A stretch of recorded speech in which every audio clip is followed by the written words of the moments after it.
Are you looking to understand the differences between Web 1, Web 2, or Web 3? What about NFTs, cryptos, LazyLions? And if you thought this couldn't even get any more interesting, what about the metaverse?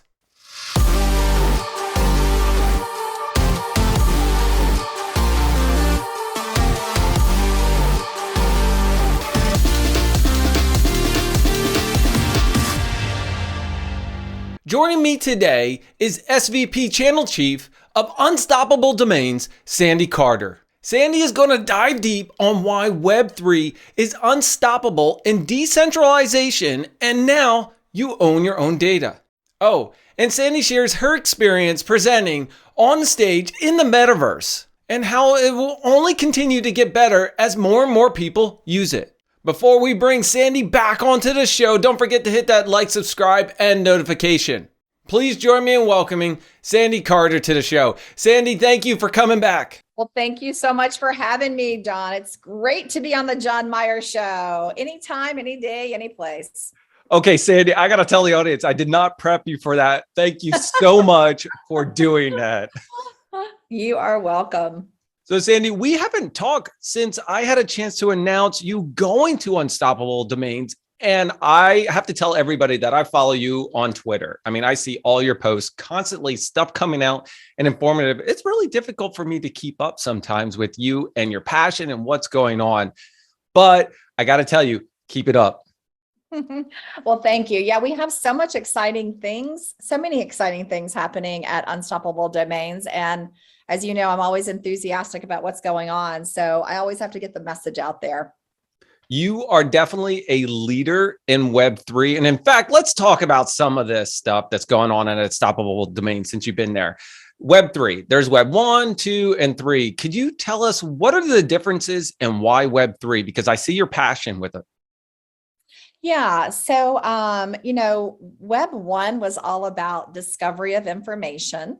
Web 2 was about not only discovering information, but also sharing information. Think, Facebook and Twitter and LinkedIn, right? We've shared a lot of information, but all that information went to companies, even about us. Like all of our information went to companies about us. The reason I'm so excited about Web 3 is it's still about discovery and sharing, except this time, the ownership of the data and the ownership of your identity belongs to you. So let's give a couple of examples. In the Web 2 world, I jump on to Twitter. I've got 85,000 followers. I go onto a new platform like Instagram and I start with 12. And so my identity didn't come with me because Twitter owns that data and Instagram owns this data. It's separate. Second example is Uber. I was so excited about Uber. I was living in San Francisco when it launched. I was probably one of the very first users of Uber. I told everybody about it. I was attracting users to the platform. I even told people outside of San Francisco, get ready. I know it's going to take off and you guys will be using Uber soon.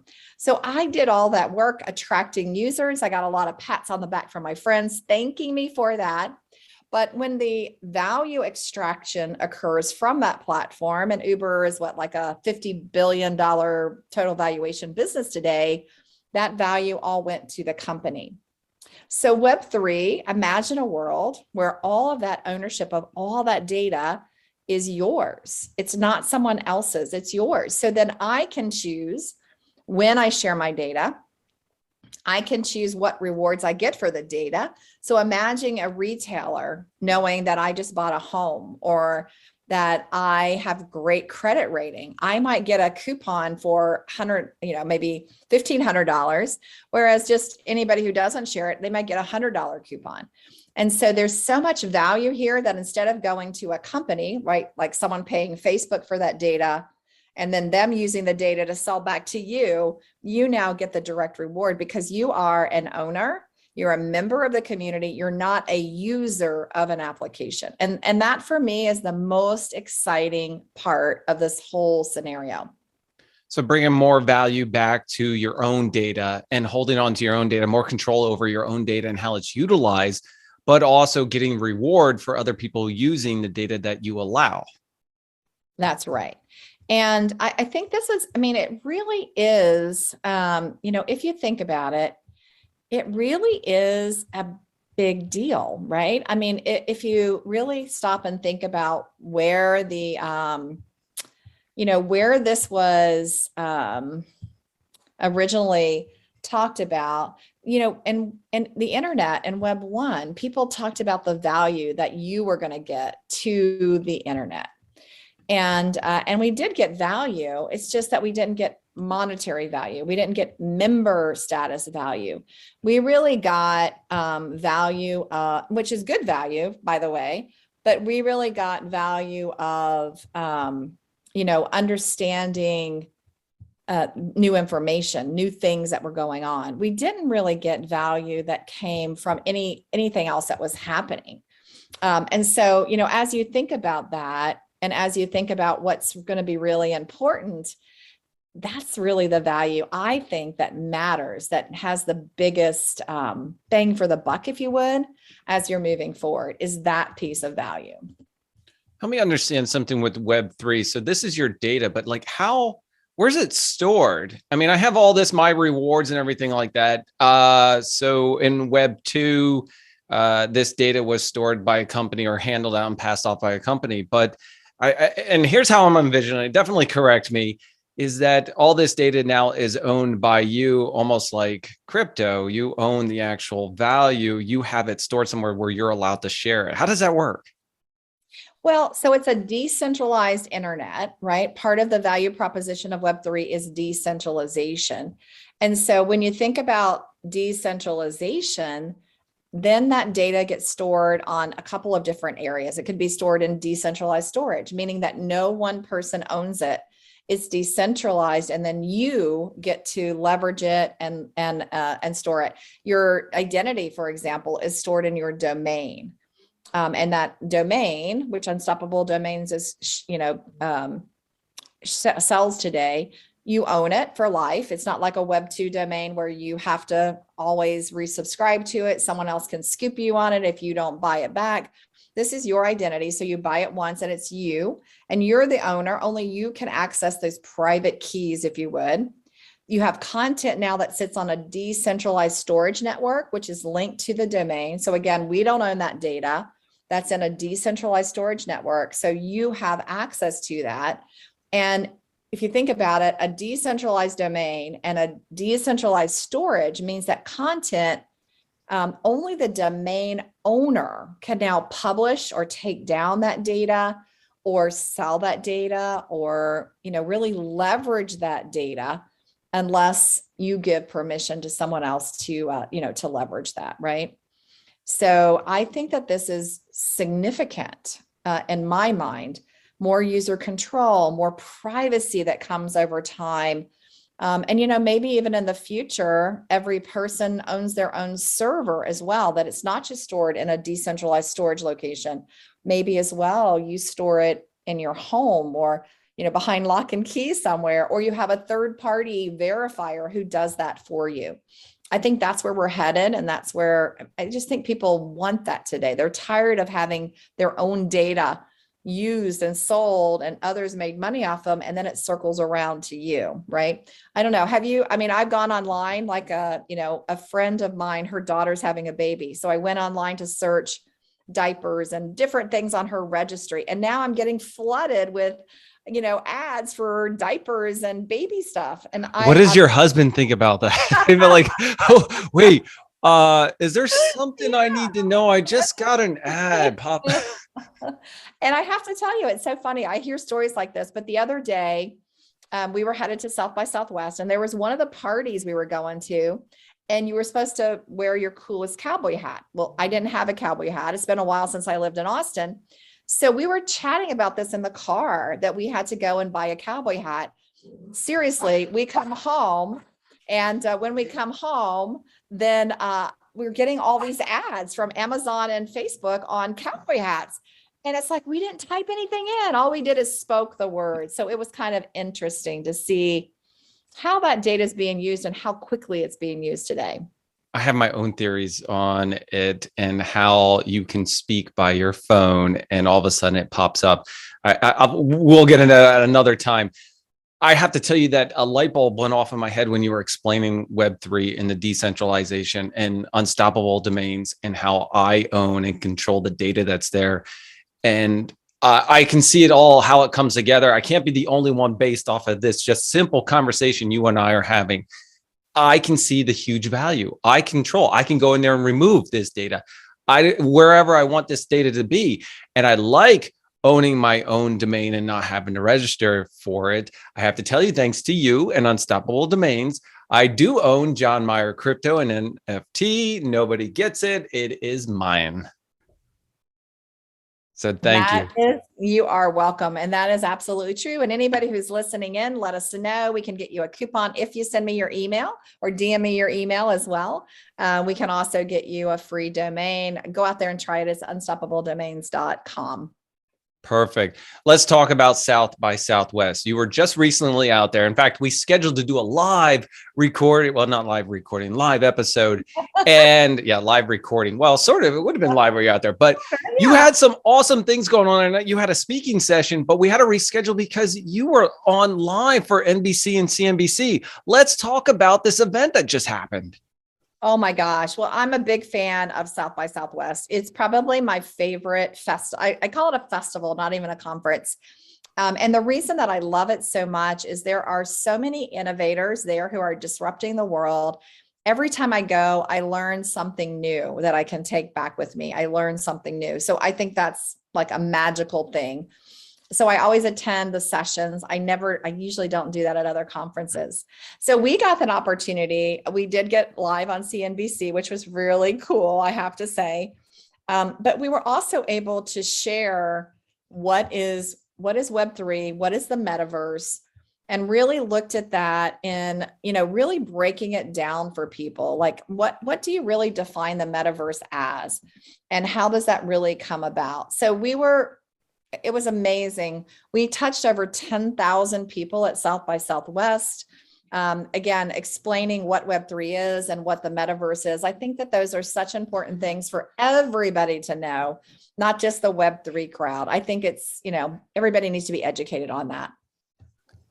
Was that thing that you did, the speaking session, was that recorded? Is that something I can find and share out to everyone? It is recorded. What I don't know is if you have to have bought a ticket to South by Southwest to re-see it. I'm not 100% sure, but they will find that out. They will send me a copy of it, and I'm going to post it when I get it. But I think it's after they sell their tickets. I'm not 100% sure, to be honest. No problem. We'll definitely share it out for everyone. I only caught a glimpse or two of it from all the posts. In fact, during that week that you were out there, my Twitter notifications were blowing up. You're one of the few that actually go up onto my main screen for notify on some of the posts you're doing, because I like to follow what's upcoming out. You seem to be on top of everything that's new and released, plus all the information that you share, all the excitement that's going on. And I like some of the cool places you go to. Well, thank you. Well, I thought what was the best part of it, I guess I would say 3 great things that came out of it. One, I got to meet all these great people in real life, IRL. And that was really amazing because, I started with Unstoppable in December. So meeting, my partners at Alchemy and Binance US, and, talking to investors like Alana at Redbeard Ventures and Joshua at Capital Factory in person was amazing. I could go on. Polygon was there. Algorand was there. I mean, just every Web3 company was there in force, and I got to meet with them in person. So that was probably my favorite thing about the event. The second thing that I was so jazzed about, John, was that Web3 came out in every different little sub festival. So of course it came out in interactive, because interactive is all about technology. But do you know it was the #1 topic in healthcare? Healthcare is talking about taking their data, packaging it up in an NFT so that you can actually own your healthcare data, which was fascinating to me. And they had session after session about how the metaverse could help train the next generation of doctors, and fascinating. It was also the #1 topic in the film session. Film. They had all of these filmmakers coming in and talking about how they're going to use the metaverse and how they're going to use Web3 to make, think about it, like the James Bond movie, they did 7 NFTs for the first ticket, right? 007, how they're going to use this new set of assets that they have to progress forward.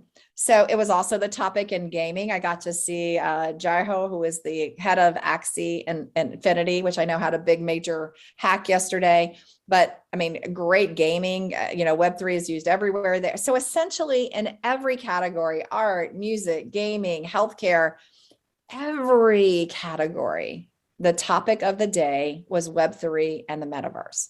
So that was so exciting to me to see, when I came in, people thought I was a nut job for going to Web3.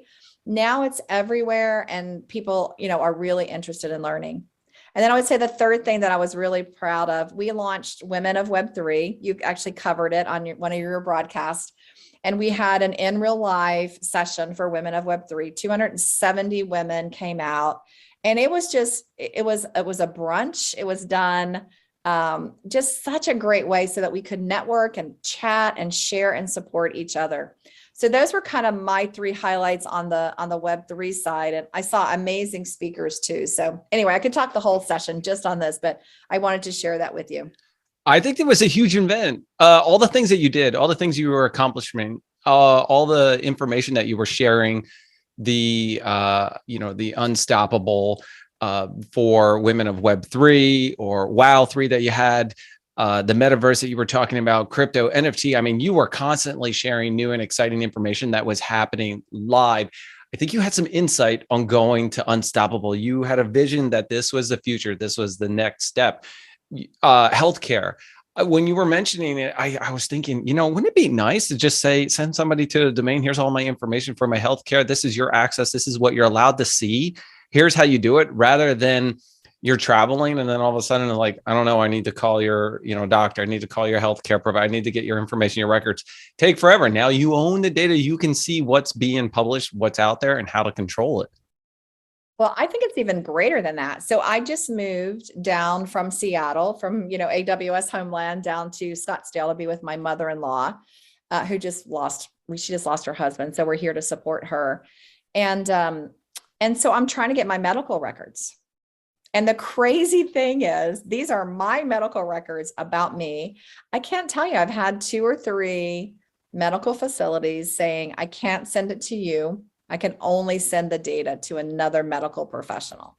How crazy is that? That's like my blood pressure and that's my data, and they won't send it to me. So I love the idea. It's one of the things we're going to be working on in Unstoppable, is that healthcare data will sit with my identity. And it's that same identity too, John. So, you said you have John Myer, .crypto.nft. That is for your company, but for you as a person, that same identity can be used to sign into a finance, like Cook Finance, a DeFi. The same information can sign into a metaverse, could sign into a game, could sign that same information, and then you can choose how you share it. I'm so excited about that, especially with this incident I just had with all the healthcare professionals. It really made me upset that I couldn't get my own data. Something I envisioned and I was thinking about, and this was probably like a year ago, somewhere along the lines, you were indicating, like with Twitter, 80-some thousand followers. I think that's how many you have, right? Congratulations on, or more, right? And then you go to LinkedIn or Instagram and you got 12, but you have different accounts. And I have to figure out who that person is going from each one. And it's like, I can never post or share my information on one and it's spread out to all these accounts. I would love to be able to log in, and this is my ID. People can find me anywhere if they want, and they don't have to remember that one is an underscore, one's my full name, and they can just get to me, or I can share them information and they know it's really me. It's by default, this is my identity. Completely accurate. In fact, we just released something called Humanity Check. And what Humanity Check does is it's serving to replace all those areas that you go to showcase your driver's license or another form of ID where you have to verify that you are that person. So with Humanity Check, you come in, you use the camera on your phone, take a picture of your front, your side, you verify it with a driver's license, your government issue ID. Now that humanity check proves that you are that person. And the value of that, imagine, for a city being able to validate, or even for a healthcare institution, right? They now know that that person that's requesting the data is me and not someone else trying to get that data from me.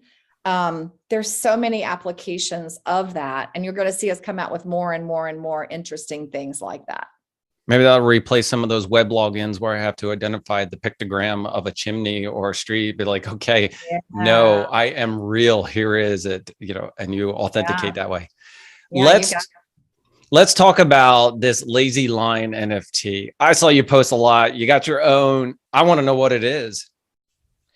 So my Lazy Lion obviously is an NFT, and it is it's a collectible for me, of course. Just like I collect today, I collect glassy babies, which are these candle holders from Seattle.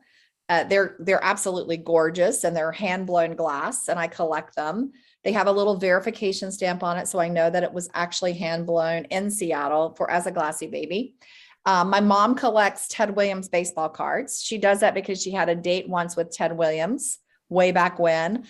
He was if you don't know him, because I didn't know him, he's a famous baseball player, used to play for the Boston Red Sox. So she collects these cards, and they're pictures of Ted Williams, playing baseball. And they have to be verified, of course. So, the picture is kind of like that. It's a collectible. My Lazy Lion is a collectible. You could take a picture of it, but you don't own it. Just like I could take a picture of my mom's Ted Williams baseball card. I don't own that. Owning doesn't mean you keep others from enjoying it. It's just about proof of ownership. And that's one of the big ones for an NFT. But the second one is about community. As you buy into NFTs, you're buying into the community, because remember, you're no longer a user, you're now a member, right? You own the data, you own the NFT, and that community piece is what Web3 is really all about. So if you think about it, for the Lazy Lions, community is the project is the community. All the community is referred to as kings and queens. If you jump into the Discord for Lazy Lions, Discord is like a chat room for Web3. It has about 150,000 members. And we have a set of core values that guide that online community. The main one being the community is the project is the community. And it really has been the secret sauce in becoming a top collection in this whole NFT space, is that community aspect. So for example, we just released, and I say we, like Lazy Lions just released, but we just released, which is an interesting concept in and of itself. Like, think about a tech company releasing a roadmap. Would a customer ever say, we released the roadmap? No, they would say AWS released the roadmap, Microsoft released the roadmap. But you heard me intuitively say, we released our roadmap. And the roadmap for me compares to that traditional Web2 world, right? It's an outward facing thing. It's what's being built for the community, not for a company, for a community, not for a company. And it's designed in this really cool way. I can show you a picture of it.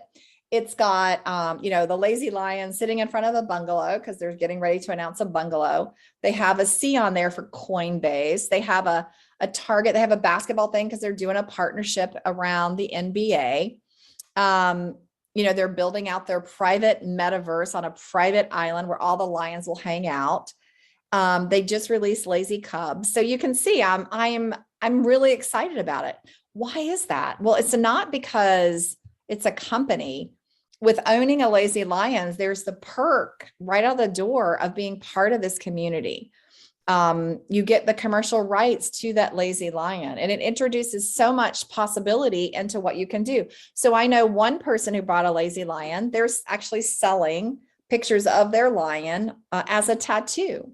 Others are doing customized skateboards with their Lazy Lion painted onto the skateboard. And they can do that because they own the asset. They're part of the community. The community supports them. So does that make sense? It's like more than just owning a piece of art. It's more than that. It's buying into the community and the collectibles area. I like it that you say community. you're not a user, you're, a member of the community and being part of that community. I want to share with everybody. Could you share with me the Discord link then for the chat? I'll share it with everybody in the description that they can join into it. But the community aspect. Do you want me to share the picture of the roadmap real quick, or will they be able to see it? You know what? If you want to share it with me, I'll include it into the editing of this recording. And by the way, I'm not editing this part out. So yeah. Okay, good. Okay, that's great. Yeah, because I think it's really cool to see the difference between a Web 2 roadmap and a Web 3 roadmap as well, which is really, it's because many of the things that we're doing in LazyLions are tech things, but the way we represent it is also in a Web 3 mantra, which is, I think, cooler than some of the other things that are being done out there. So Sandy, my last question, let's end our topic on the metaverse. What is it? How does somebody get involved? And really, how can we educate the community on it? Well, so the metaverse is a virtual reality, a virtual world where you will eat, you will live, you will sleep, you will work. It has elements of the real world and linkage to the real world today. So for example, you can think of player one, right? You go into player one, if you saw that movie, and you're experiencing everything, right? He's sleeping, he's working, he's eating, he's having relationships and interactions in that world. And that's what the metaverse will be. It's not quite there yet today, but it will be that. And if you think about that metaverse, we're seeing today people linking the real world to the metaverse. So for example, there was just a big fashion show that I went to on Decentraland. I bought a pair of earrings in the fashion show that were virtual earrings. But because I bought the virtual earrings, now I have the right to buy them in the real world. If I didn't buy them virtually, I couldn't buy them in the real world. So it's kind of cool. Think about Nike. Nike just bought a company to do virtual sneakers, virtual, their tennis shoes that are out there, to place them in the real world. I just did a conference and my presentation was done in the metaverse. So my avatar got up representing me and I got to speak to this crowd of people in the metaverse.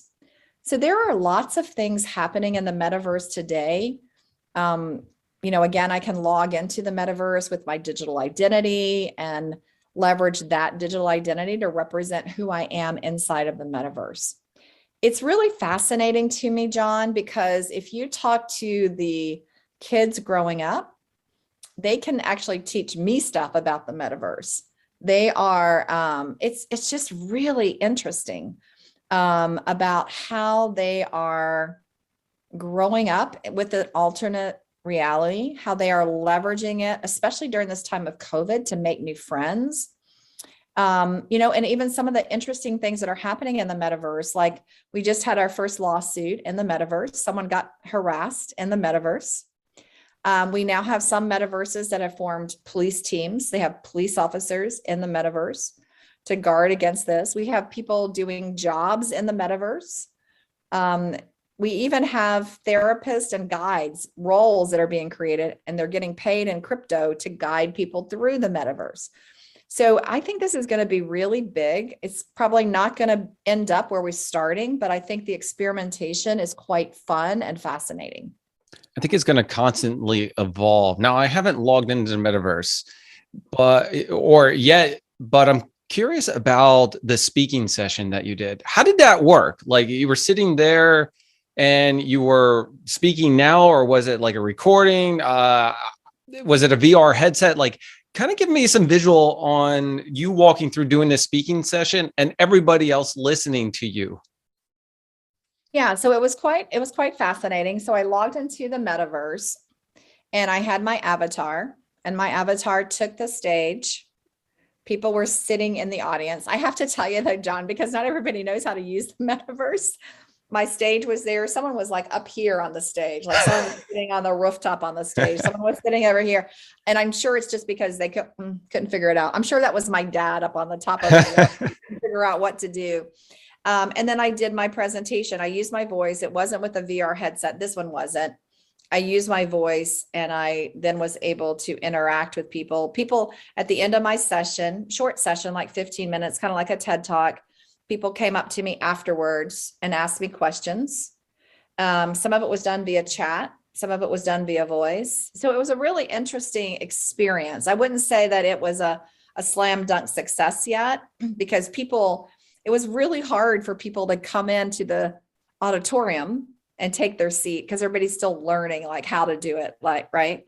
And then even asking questions for some was a little difficult. I think the UI is going to be the secret sauce as we move forward, as we head into the next adventure.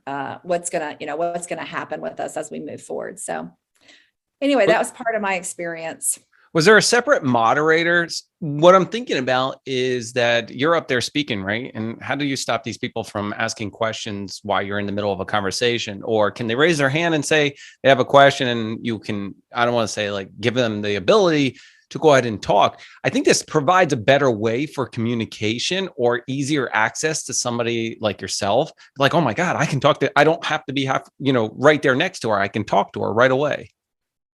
Yeah, I mean, you can't just start speaking for sure. But they mute it kind of like they do on Zoom, right? If you're doing a really big session on Zoom and they mute everybody and you have to have permission to speak, that's how they do it. But the thing they didn't do, at least in this conference I was at, they didn't stop people from walking around.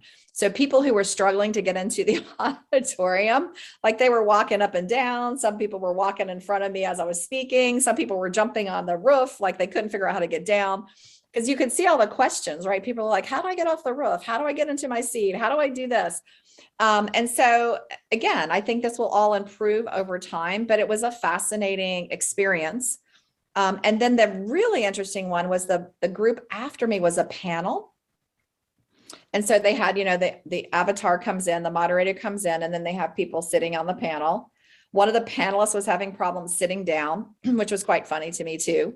And then they did like the whole thing was done. And it was just pretty interesting, pretty cool as we move forward. So again, I don't know if it was the most effective way, but I figure if I'm going to talk about the metaverse, I need to be in the metaverse. I need to experience these things so that I'm not just speaking about them, but I have experienced them. Was this recorded by any chance? How can we see this? I would love to see you in the metaverse, or in fact, when's the next time that you are speaking in the metaverse? I currently don't have another time today, but in fact, the call I was on right before this, we were talking about when they're going to do another session. They didn't record this metaverse, and I took a picture of it. So I have a picture of it. But I thought it was interesting. But if you do go out there and Google, because I was trying to prepare, you can see different panels out there that have been taped in the metaverse. It's just this particular conference didn't tape anything. Gotcha. I think it would be kind of fun. I think it would have been fun to see it, because to see like being in the metaverse now, having people walk around, popping up to the roof, can't sit down in their panel, I think would be really fascinating to save that as a record. Mm-hmm. And then look, 5 years in the future where you have none of those issues today. People will be more familiar with the controls, or you might have a control that says auto seat everybody, click, and they're ready for it in the auditorium. All right, Sandy, before I wrap things up, do you have anything else you'd like to share with everyone? The only thing I would say is it's not too late to jump into Web3. You don't have to quit your job like I did. You can just go ahead and start learning. So much information out there. And I will tell you, just by going through the learning, you'll be better at your current job as well, because you'll see the future. You'll be intrigued by it. You'll want to play with it. And like I said, don't just go read about the metaverse. There's so many of them out there. Go experience it, like jump into it, see what it's really like.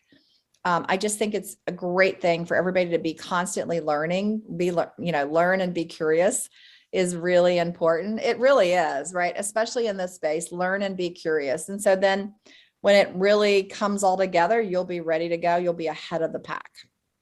Sandy, thank you so much for joining my podcast once again. I really appreciate it. Thank you, John. Thanks for having me. I appreciate it too. Everyone, SVP and Channel Chief of Unstoppable Domains, Sandy Carter. I've been your host on John Myer Podcast. Don't forget to hit that like, subscribe, and notify, because guess what? We're out of here.